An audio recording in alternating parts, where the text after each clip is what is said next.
Harvard stone northern Kentucky university में एक tenured art professor था। वो खुद को डबल एथियस्ट कहता था। ना सिर्फ कि खुद भी खुदा पे यकीन नहीं रखता था, बल्कि जो ईमान रखते थे उनका मजाक उड़ाता था। उसका रवैया बड़ा गुस्से वाला था, वो बड़ा अग्रेसिव था और इस रवैये से उसकी बीवी और उसके बच्चे भी इससे बहुत डरते थे। जून 1985 में पेरिस के एक होटल में हार्वर्ड को अचानक से सीवियर एब्डोमिनल पेन हुआ। हॉस्पिटल में उसको बताया गया कि उसका डुओडेनल रप्चर हो गया, लेकिन सर्जरी रात तक नहीं हो सकती थी। इस दौरान उसको महसूस हुआ कि उसकी मौत करीब है। उसका कहना है कि उसकी रूह उसके जिस्म से निकल गई और उसने अपने आप को हॉस्पिटल बेड पर लेटे हुए देखा, जबकि उसकी बीवी उसके पास रो रही थी। मतलब कि उसकी बॉडी बेड पे पड़ी हुई है, लेकिन उसको लगा कि उसकी रूह उसके जिस्म से निकल गई है और वो ऊपर से सब कुछ देख रहा है। फिर उसने कुछ पेल ह्यूमनॉइड क्रिएचर्स को देखा जो कि उसको एक डार्क कॉरिडोर में ले गए थे। ये मखलूकात पहले तो फ्रेंडली थी, लेकिन फिर उन्होंने हार्वर्ड पर हमला कर दिया। इस इंटेंस दर्द और खौफ के दौरान हार्वर्ड ने एक आवाज सुनी जो कि उसको खुदा से दुआ करने को कह रही थी। उसने बाइबल के कुछ वर्सेस और खुदा का नाम लेना शुरू कर दिया, जिससे वो क्रिएचर्स पीछे हटने लगी। आखिरकार उसने पूरी ताकत से जीसस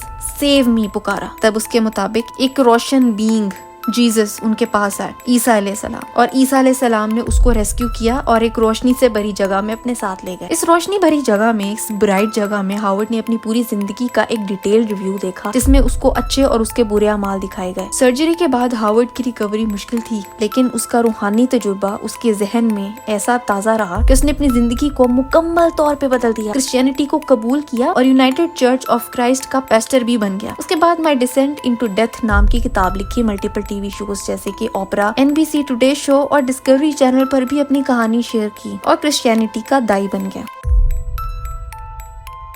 जॉर्ज जी रिची दिसंबर 1943 में जब सिर्फ 20 साल का था और US आर्मी में एक सोल्जर की हैसियत से काम कर रहा था, उस वक्त उसे निमोनिया हो गया और वो इतना सीवियर था कि उसकी डेथ डिक्लेयर कर दी गई थी। वो कह चुके थे कि जॉर्ज मर चुका है, उसकी बॉडी कोल्ड हो चुकी है, पल्स बिल्कुल भी नहीं है और सांस भी रुक चुका है। लेकिन जॉर्ज के मुताबिक उसी वक्त उसकी रूह उसके जिस्म से निकल गई। लेकिन जब उसने अपना जिस्म देखा तो वो हैरान हो गया कि वो अपने ही जिस्म को देख रहा था जो कि बेजान पड़ा हुआ था। उस वक्त उसको एक नूरानी हस्ती नजर आई जो कि उसके कहने के मुताबिक जीसस क्राइस्ट थे, ईसा अलैहिस्सलाम। ये हस्ती बहुत ज्यादा रोशन थी, लेकिन उस रोशनी में सुकून और मोहब्बत थी। जॉर्ज कहते हैं कि उसके दिल में फौरन आ गया कि ये शख्स सब कुछ जानता है, हर सोच, हर अमल, सब कुछ। जीसस ने जॉर्ज को उसकी पूरी जिंदगी दिखाई, जैसे एक फिल्म हो, हर मोमेंट, हर अमल, हर सोच। लेकिन सब कुछ जज करने की बजाय वो हस्ती सिर्फ मोहब्बत और शफकत से देखती रही। जॉर्ज के मुताबिक उसे कुछ और रेम्स भी दिखाए गए। कुछ लोग ऐसे थे जो अपनी डिजायर्स में फंसे हुए थे, कुछ रूहों को सिर्फ गुस्सा, हिर्स या पैसे ने जकड़ा हुआ था। ये वो सब लोग थे जो मर चुके थे, लेकिन दुनिया से उनका लगाव खत्म नहीं हुआ था। फिर जॉर्ज ने देखा कि वो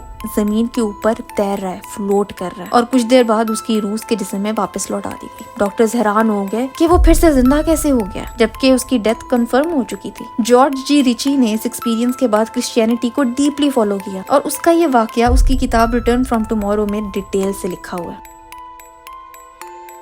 टीना हाइंस, जो कि एरिज़ोना USA की रिहायशी हैं, फरवरी 2018 में अपने शौहर ब्रायन के साथ हाइकिंग पर जा रही थी। जब वो अपनी ड्राइववे से निकल रही थी तो अचानक उसको हार्ट अटैक आ गया। उसका दिल बंद हो गया और उसने सांस लेना भी बंद कर दिया। ब्रायन ने फौरन से उसको CPR देना शुरू किया और एम्बुलेंस को बुला लिया। टीना को कुल मिलाकर 27 मिनट तक जिंदगी और मौत के दरमियान रहना पड़ा। टीना के मुताबिक उसने नियर डेथ एक्सपीरियंस के दौरान एक रोशनी से भरी जगह देखी। उसने एक रोशन हस्ती को देखा जो उसके कहने के मुताबिक जीसस थे, जो कि मशहूर painting the Prince of peace में दिखाए गए शख्स से मिलते जुलते था। जीसस यानी ईसा अलैहिस्सलाम के आसपास एक चमकती हुई रोशनी थी और उनका रंग सफेद था। उसने एक काला दरवाजा देखा जिसके सामने जीसस खड़े थे। उसने जीसस को देखा और महसूस किया कि वो सच में वहाँ हैं। अब टीना का कहना है कि उसका ये तजुर्बा उसकी जिंदगी का टर्निंग पॉइंट था। उसने अपनी रूहानियत को मजबूत किया और जिंदगी को नए मकसद के साथ जीना शुरू कर दिया। उसने अपने तजुर्बे को दूसरों के साथ शेयर करना शुरू कर दिया ताकि लोगों को ये यकीन हो कि मौत के बाद भी कुछ है।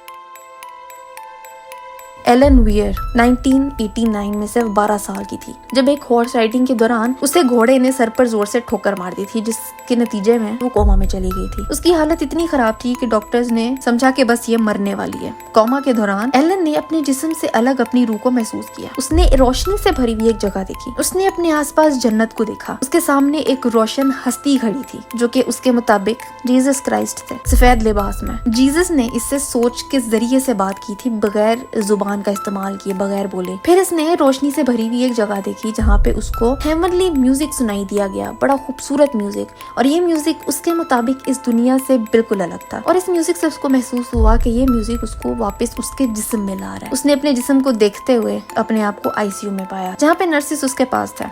एलन का कहना है कि उसका ये तजुर्बा एक जिंदगी का टर्निंग पॉइंट था। उसने अपनी जिंदगी को नए मकसद के साथ जीना शुरू कर दिया। उसने म्यूजिक थेरेपी को अपना प्रोफेशन बनाया और लोगों को हीलिंग के लिए म्यूजिक का इस्तेमाल करने लगी। उसने अपनी किताब waking up in heaven living with the purpose through after life wisdom लिखी। जोसेफ शोर की उम्र 1967 में सिर्फ 19 साल थी और उसके दिल में एक डिफेक्ट था जिसकी वजह से उसको ओपन हार्ट सर्जरी करवानी पड़ गई थी, जिसके दौरान उसका दिल कुछ वक्त के लिए बंद हो गया था। सर्जरी के दौरान जोसेफ ने महसूस किया कि उसकी रूह उसके जिस्म से निकल गई है। उसने एक रोशनी और पुरसुकून जगह देखी जहाँ पे उसकी मुलाकात एक रोशनी से भरी हुई हस्ती से हुई और उसके मुताबिक यह हस्ती जीसस थी। उसके मुताबिक यह तजुर्बा उसके लिए एक स्पिरिचुअल अवेकनिंग का सबब बनी और उसने अपना ये तजुर्बा लोगों के साथ शेयर किया ताकि दूसरे लोग भी इससे रूहानी फायदा उठा सकें। वीडियो आगे लेके जाने से पहले मैं बता दूं कि इस वीडियो का मकसद किसी को हर्ट करना नहीं है, किसी की दिल आजारी करना नहीं है। ये सिर्फ कुछ केसेस हैं और केसेस के बाद मुझे क्या लगता है मेरी एक बहुत छोटी सी राय है। नियर डेथ एक्सपीरियंस के बहुत सारे केसेस ऐसे हैं जो कि रिकॉर्डेड हैं और सब में ही ऑलमोस्ट सिमिलरिटीज हैं और जो सिमिलरिटीज मुझे शॉकिंग लगी हैं वो है इन सबका ईसा अलैहिस्सलाम से मिलना। इवन वो भी जो एथियस्ट है वो भी जीसस क्राइस्ट से मिलते हैं और उन्हें ये यकीन हो जाता है कि क्रिश्चियनिटी ही हकीकत है, क्योंकि ईसा अलैहिस्सलाम उन्हें बहुत ब्राइट लाइट में मोहब्बत और शफकत से नजर आते हैं और वो दिखने में भी वैसे ही होते हैं जैसे पेंटिंग्स में नजर आते हैं। तो देखो ना, एक इंसान मर गया, उसकी मुलाकात जीसस से हुई, उसने कुछ अच्छा वक्त गुजारा और वापस जिंदा हो गया। तो अगर क्रिश्चियनिटी हकीकत नहीं है तो फिर क्या है? तभी तो लोग वापस आने के बाद क्रिश्चियनिटी की तबलीग शुरू कर देते हैं, क्योंकि उन्हें जिंदगी की हकीकत और पर्पस पता चल जाता है ना?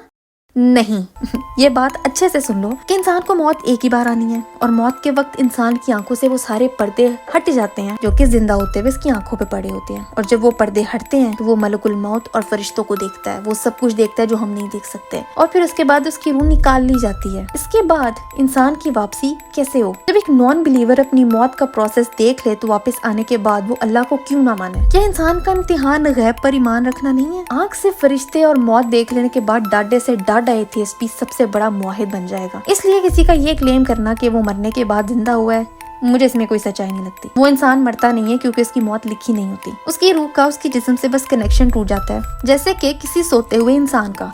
अब ये सुना, सूरह ज़ुमर में अल्लाह ताला ने क्या फरमाया कि अल्लाह जानों को उनकी मौत के वक्त वफात दे देता है और जो नहीं मरती उन्हें उनकी नींद की हालत में ले लेता है। फिर जिस पर मौत का हुक्म देता है उसे रोक लेता है और दूसरी रूह को एक मुकर्रर वक्त तक वापस भेज देता है। बेशक इसमें सोचने वालों के लिए निशानी है, मतलब जिसकी मौत आ गई उसकी रूह चली गई, वापस नहीं आती, और जिसकी जिंदगी लिखी होती है वो वापस भेज दी जाती है। इंसान को क्यों सोने से पहले बावुजू होकर आयतुल कुर्सी पढ़कर और अज़कार करके खुद को अल्लाह की हिफाजत में देने के सोने का हुक्म है? क्योंकि नींद में इंसान इतना कमजोर होता है कि उस पर जिन्नात बहुत इजीली हावी हो सकते हैं। बुरे ख्वाब आना और बुरे ख्वाब से उठ के अल्लाह की पनाह मांगना एक बहुत बड़ा एविडेंस है। लेकिन ये जिन्नात वाली बात कहाँ से आ गई? शैतान इंसान की तरह लेजी नहीं है, वो हफ्ते में एक आधा बार आके तुम्हें वसवसा नहीं देता। रसूलुल्लाह सल्लल्लाहु अलैहि वसल्लम ने फरमाया कि शैतान खून की तरह रगों में दौड़ता है। एक इंसान जिसकी रूह जिस्म से जुदा हुई भी है, इब्लीस के पास इससे ज्यादा अच्छा क्या ही मौका होगा कि वो उसको गुमराही की तरफ ले जाए। इब्लीस अपनी शक्ल में आएगा तो इंसान डर जाएगा, तो इब्लीस बहुत ही खूबसूरत शक्ल में आता है, ईसा अलैहिस्सलाम का रूप लेके, और जाहिर है वो वही रूप लेता है जो कि बेहोश इंसान ने अपनी जिंदगी में पेंटिंग्स में देखा हुआ है। लंबे बाल, गोरा रंग और चेहरे पर शफकत। भला शैतान क्यों ना जीसस क्राइस्ट की शक्ल में आए? तो मोहब्बत की बात करके, कुछ अच्छी चीजें दिखा के, कंफर्टिंग कन्वर्सेशन करके इंसान को ये यकीन दिला दे कि ये तुम्हारा असली रास्ता है, क्रिश्चियनिटी ही हकीकत है। चलो शाबाश, अब वापस अपने जिस्म में जाने के बाद लोगों को प्रीच करना कि तुम्हें जीसस ने बचा लिया। और फिर जब वो इंसान वापस ठीक होता है तो उसको लगता है कि उसको नई जिंदगी मिली है, उसको पता चल गया है कि हकीकत क्या है, और फिर वो हकीकत जो इब्लीस ने उसको दिखाई भी होती है वो उसका सबसे बड़ा दाई बन जाता है। और इस तरह हजारों लाखों लोग ईसा अलैहिस्सलाम के नाम पर अच्छी नीयत के साथ गलत रास्ते पर निकल पड़ते हैं। जब मैं ये स्टोरीज पहली बार सुनी थी तो मैं बहुत हैरान रह गई थी। पहले मुझे ये ख्याल नहीं आया था कि सारी गेम किसकी है, लेकिन इस गेम को पहचानना मुश्किल नहीं है। एक ही पैटर्न है इस खबीस का,